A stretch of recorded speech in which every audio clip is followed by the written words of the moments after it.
মনোবীক্ষণ polyclinic, চিকিৎসার জগতে এক দশক। এখন এখানে সব বিষয়ে ডাক্তারবাবু এক ছাদের তলায়।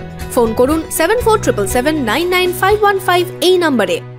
নামি দামি কোম্পানির 20টি মোবাইল সহ এক যুবককে গ্রেপ্তার করল শামসেরগঞ্জ থানার পুলিশ।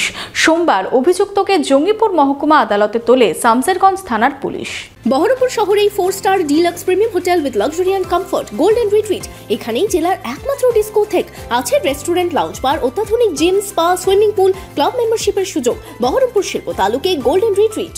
বহরমপুর থেকে গন্তব্য ছিল মালদা, কিন্তু হলো না শেষ রক্ষা। পুলিশি অভিযানে হাত বদলের আগেই জালে ধরা পড়ল পাচারকারী। ব্যাগ থেকে উদ্ধার এক বা দুটি নয়, একেবারে 20টি স্মার্টফোন। নামি দামি কোম্পানির 20টি মোবাইল সহ এক যুবককে গ্রেপ্তার করল শামসেরগঞ্জ থানার পুলিশ। রবিবার গভীর রাতে শামসেরগঞ্জের নতুন ডাকবাংলায় 12 নম্বর জাতীয় সড়ক সংলগ্ন এলাকা থেকে গ্রেপ্তার করা হয় ওই যুবককে। পুলিশ সূত্রে জানা যায়, ধৃতের নাম শামীম শেখ, মালদার কালিয়াচকের বাসিন্দা। ধৃতের কাছ থেকে একটি আইফোন সহ 20টি মোবাইল ফোন বাজেয়াপ্ত করা হয়েছে। মনে করা হচ্ছে পাচারের উদ্দেশ্যেই নিয়ে যাওয়া হচ্ছিল ফোনগুলি।